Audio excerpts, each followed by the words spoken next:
मौन, समाजवादी पार्टी मौन, टीएमसी मौन, पीड़ित हिंदू इनका वोट बैंक नहीं है, इसलिए उसके पक्ष में लोग आवाज नहीं उठाएंगे। ममता दीदी को ये दंगाई शांति दूत दिखाई दे रहे हैं। दंगाइयों का जवाब तो केवल डंडा हो सकता है। कुछ लोग कह रहे हैं कि उनके लिए संविधान से बढ़कर के शरीयत है, जहां शरीयत का कानून लागू होता है उनको वहां पीड़ित हिंदू इनका वोट बैंक नहीं है, इसलिए उसके पक्ष में लोग आवाज नहीं उठाएंगे, उसके लिए नहीं बोलेंगे। आप पिछले एक सप्ताह से देख रहे होंगे, पिछले एक सप्ताह से आप पश्चिमी बंगाल के अंदर का नजारा देख रहे होंगे। पश्चिमी बंगाल के अंदर कैसे गरीबों को, दलित हिंदुओं को कैसे दंगों का शिकार बनाया जा रहा है। समाजवादी पार्टी मौन है, कांग्रेस मौन है और ममता दीदी को ये दंगाई शांति दूत दिखाई दे रहे हैं।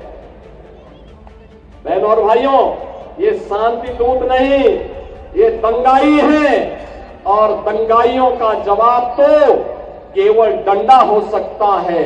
उनके लिए अपील काम नहीं करेगी और उन दंगाइयों से सख्ती से निपटने का काम वहां पे किए जाने की आवश्यकता है, सख्ती से करने की आवश्यकता है। बहनों और भाइयों, मैं आज आपसे यही कहने के लिए आया हूं आगरा में कि बाबा साहब का मिशन हर दलित, हर वंचित, हर गरीब को न्याय देने का रहा है। अन्याय चाहे वह बांग्लादेश के अंदर हो या पाकिस्तान के अंदर या फिर किसी भी स्थान पर, उसके खिलाफ आवाज उठनी चाहिए, अन्याय के खिलाफ आवाज उठनी चाहिए। ये बाबा साहब की प्रेरणा रही है।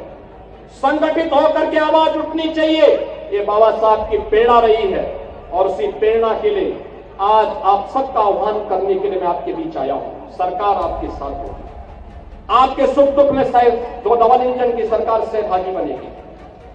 सरकार आपके हितों के लिए संगठित करने के लिए पूरी प्रतिबद्धता के साथ कार्य कर रही है, आगे भी कार्य करेगी। बाबा साहब के सपनों को साकार करने का कार्य प्रधानमंत्री मोदी जी के नेतृत्व में ये डबल इंजन की सरकार पूरी मजबूती के साथ खड़ी होकर के करेगी।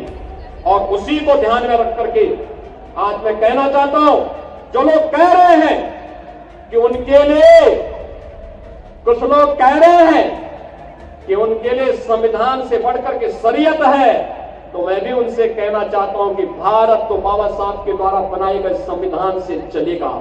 जहां शरीयत का कानून लागू होता है उनको वहां जाना चाहिए। भारत के अंदर भारत की व्यवस्था बाबा साहब के द्वारा बनाए गए संविधान से ही आगे बढ़ेगी और यह हम सबको दृढ़ भाव के साथ कार्य करना होगा।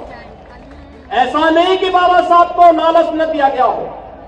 याद करिए, जब हैदराबाद के निजाम ने बाबा साहब को लालच देने का काम किया था और वहां पर उनके रजाकारों ने वहां के दलितों पर, वहां के दलितों पर, वहां के हिंदुओं पर अत्याचार करना प्रारंभ किया था, तब बाबा साहब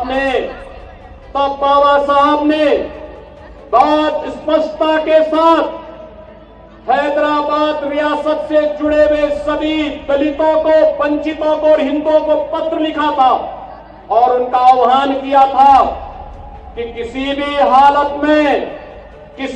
हालत में निजाम के दबाव में आने की आवश्यकता नहीं। धर्मांतरण मत करना, इस्लाम मत स्वीकार करना, आवश्यकता पड़ती तो छोड़ करके महाराष्ट्र की तरफ आप आ जाइए, लेकिन इनके दबाव में काम मत करना। और बहनों और भाइयों, अंततः निजाम को भारत छोड़ करके भागना पड़ा। आज हैदराबाद रियासत भारत का हिस्सा बनी हुई है। बहनों और भाइयों, ऐसे ही जूनागढ़ का नवाब भी करता था। आज जूनागढ़ के नवाब को भी भारत छोड़ करके भागना पड़ा था।